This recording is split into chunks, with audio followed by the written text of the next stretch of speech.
कई ऐसे बैकग्राउंड में कई ऐसे कलाकार होते हैं जिसको तुम जानते नहीं हैं और लेकिन उनकी आवाज़ से हम पहचानते हैं। तो आज शायद इंटरव्यू के बाद आपको नाम बताऊंगा। अब आप पहले आवाज़ पहचानिए और एक ऐसा जो टैलेंट, ऐसा हिडन टैलेंट बहुत ही कम लोगों में पाया जाता है और खासकर 6-7 साल से आप मुंबई में हैं और कई ऐसे कार्टून डिस्कवरी कई ऐसे चैनल पे और खासकर कुछ ऐसे नाम हैं जो भी आपको चलेगा पता। अब आप ही बताइए उस अंदाज में आपको नाम चले पता कि आखिर है कौन। बच्चों के लिए मैं बहुत सालों से काम कर रही हूँ। बच्चे तो पहचान ही लेंगे, मुझे लगता है आप भी पहचान लेंगे, क्योंकि 15 साल अगर पीछे कर दो, 18 साल अगर पीछे कर दो तो आप भी तो छोटे थे, मैं वहीं की वहीं हूँ, पर आप वहाँ नहीं है, आप तो बहुत बड़े हो गए। तो मैं बता देती हूँ कि कौन कैसे बोलता है वो आप बताइए, मैं तो सिर्फ ये बताऊंगी अरे शिनचैन ये तुमने क्या किया अब मेरी नोटबुक फाड़ दी, अब मैम मुझे मारेगी, अरे शिनचैन अरे मुझे बचाओ, कोई बचाओ तो मुझे बचाओ बताओ किसकी आवाज़ है, बताओ बताओ बताओ, कदमा तो ये है पारुल। तो ये पारुल, ये जो आप एक्ट है ये स्टार्ट कब से किया पारुल? ये मुझे 17-18 साल हो गए बच्चों के लिए काम करने के लिए। एनिमेशन में, कार्टून्स में मैं वॉइस देती हूँ, मैं जिंगल्स गाती हूँ, मैं सिंगिंग भी कर लेती हूँ। मैंने एमए किया है म्यूज़िक से और बच्चों के लिए तो वो वॉइस मॉड्यूलेट करना पड़ता है, तो आवाज़ें बदलनी पड़ती है। जैसे शिजुका बोलती है अरे मेरे घर ज़रूर आना शिनचैन, अरे मैं शिनचैन को क्यों बुला रही हूँ, नोबिता मेरे घर ज़रूर आना, मैं तुम्हारे लिए केक बना कर रखूँगी नोबिता। तो ये जिस तरीके से हम मॉड्यूलेट करते हैं वॉइस, ये टेक्निक्स होती हैं। अभी तो मेरा भी खुद का इंस्टीट्यूट है, EDS academy of music and voice servers, तो वहाँ पे मैं उनको बच्चों को सिखाती हूँ कि किस तरीके से मॉड्यूलेट करते हैं, सिंक बिठाते हैं, बहुत सारी चीज़ें और भी टेक्निकल चीज़ें होती हैं जो सिखाते हैं। तो ये शौक कैसे हुआ, बचपन से हुआ अचानक से? नहीं, बचपन से तो नहीं कहूँगी मैं। जब हम पीछे चले जाते तो वहाँ पे जब मैं एक ऑडिशन के लिए जाती हूँ, मतलब मेरे हस्बैंड सच बताऊँ तो डायरेक्टर थे, तो मैं पूछती थी कि ये करते क्या है वहाँ पे, एक बार मुझे जाकर देखना है। तो मैं गई तो किसी एक डायरेक्टर ने बोला कि पारुल तुम्हारी वॉइस बहुत ब्यूटीफुल है, क्योंकि आवाज़ तो सबकी यूनिक और ब्यूटीफुल होती है। अब आप कुछ बोलिए। जी जी, और कैसे हो आप? तो देखिए हम ये नहीं कह सकते आपकी आवाज़ अच्छी नहीं है ना।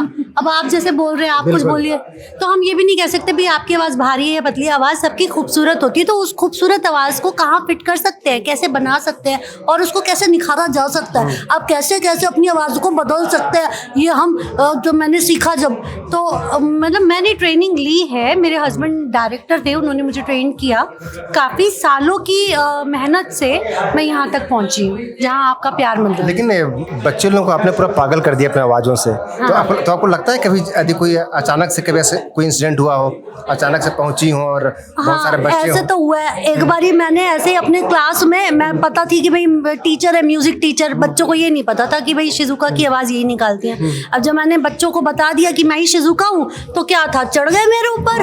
और फिर उसके बाद जो मेरा नाम पड़ा वो कहते Shizuka ma'am, Shizuka ma'am. Principal तंग आ गए, उन्होंने कहा माफ़ कर दे भाई पारुल, तू बच्चों को म्यूजिक सिखा दे, ये सब बहुत तंग आ रही हूँ। मतलब बहुत ज़्यादा बच्चे पागल हो गए थे, शोर मचाना शुरू कर दिया, पूरा स्कूल उन्होंने सर पे उठा लिया, इतना खुश हो गए थे। उसके अलावा और क्या करती हैं? उसके अलावा क्या करती हैं? हाँ, मैं एक्टिंग की कोशिश कर रही हूँ थोड़ी बहुत। अब एक्टिंग में दुनिया में कदम रखने की कोशिश कर रही हूँ, अभी तक घुसी नहीं, और बहुत कोशिश कर रही हूँ कि मेरे को कोई ले ले, कोई पिक्चर में ले लो, कोई भी कहीं भी माँ का रोल दे दो भाई।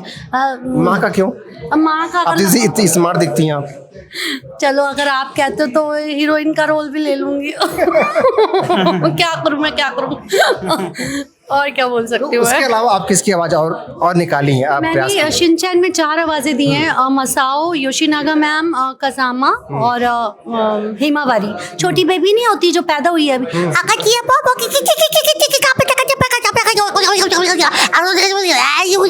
ऐसे ही बोलती है, उसको बोलना तो आता नहीं है, तो बस एक्सप्रेशन से हर बात अपनी समझा देती है।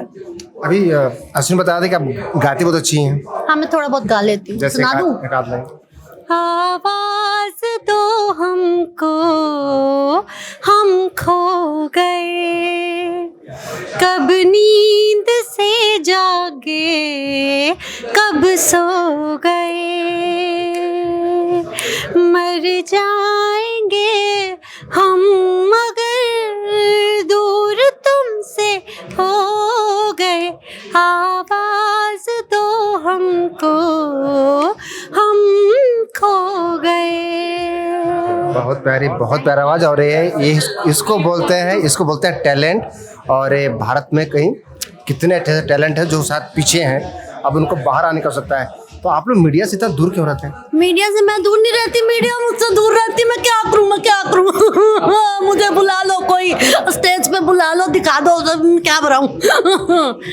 ऐसा नहीं है, मैं दूर नहीं रहती, कोशिश करती हूँ हर जगह पहुँच जाऊँ। और बारिश आ जाती है कभी, कभी कोई बुलाना भूल जाता है, मैं तो कहती हूँ मुझे याद रखो, बुला लो भाई, बुला लो, मुझे भी बुला लो।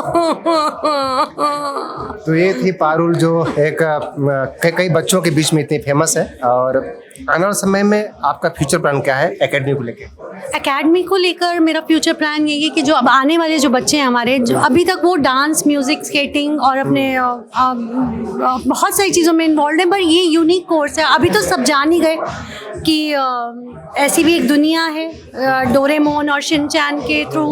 अभी तो बहुत बच्चे इंटरेस्टेड हैं अपनी आवाज़ कहाँ फिट कर सकते हैं, कैसे मॉड्यूलेट कर सकते हैं। तो मैं यही चाहूँगी जो आने वाले अपना जनरेशन है उनके में और ज़्यादा अवेयरनेस हो वॉइसिंग को लेके, डबिंग को लेकर, और आगे बढ़े। मेरी शुभकामनाएं उनके साथ है, आप लोगों के साथ भी हैं। हमारे साथ है। हाँ बिल्कुल। द पब्लिक न्यूज़ 24 को अपनी आवाज़ में कैसे करेंगे? The public news 24। The public news 24, जीते रहो, जीते रहो। क्या बोलूँ और नहीं, द पब्लिक न्यूज़ 24, आगे बढ़ो, मैं आपके साथ हूँ। ये थी पारुल, और इनकी और भी चीज़ें हम देखने के लिए, और भी इनके जो हिडन टैलेंट है आते समय बताते रहेंगे। और खासकर एकेडमी के बारे में बताएंगे जहाँ पर ये सिखाती हैं लोगों को। शायद उस एकेडमी के बारे में आपको बताएं। अभी कोरोना के वजह से लास्ट 2 सालों से थोड़ा एकेडमी का बंद है, क्योंकि हमारे जो स्टूडियोज़ होते हैं वो काफ़ी कॉम्पैक्ट बंद होते हैं, उसमें रिस्क ज़्यादा रहता है कोरोना का। तो हमने अभी ऑनलाइन स्टार्ट किया है, और अभी कोशिश हम कर रहे हैं जल्दी, जैसे खुल रहे हैं, स्कूल्स भी खुल रहे हैं, तो हम फिर ट्राई करेंगे, फिर अपना स्टूडियो ओपन करेंगे और दोबारा अपने क्लासेस प्रैक्टिकल देना शुरू करेंगे। अभी तो ऑनलाइन चल रहा है। अरे पारुल को अपने स्टूडियो में बुलाएंगे और वहाँ पर भी इनसे हम लाइव सीखेंगे कि ये कैसे सिखाती हैं। तो धन्यवाद पारुल। शुक्रिया। बहुत बहुत अच्छा लगा आपके साथ बात करके, और आपकी कला को जान करके ऐसा लग रहा है कि आपकी कला को बढ़ाने करने के एक मीडिया है। हम लोग ऐसा एक प्लेटफॉर्म हम लोग यहाँ क्रिएट करते हैं ताकि हमें पता चला कि आप कितने अच्छे ये कलाकार और कहीं दबे हुए रहते हैं। तो हमने ये जो प्लेटफॉर्म आ दिया और आपने जो परफॉर्मेंस की, really it's hats off you ma'am. Thank you. और It's my जरूर pleasure. आपका ये जो विचार, आपकी जो थॉट प्रोसेस जो एकेडमी के माध्यम से और भी बच्चों को मिले, तो चाहे और भी क्रिएटिविटी और भी बढ़ते जाए। Thank you so much. Thank you. Thank you, Palak. Thank you. Thank you.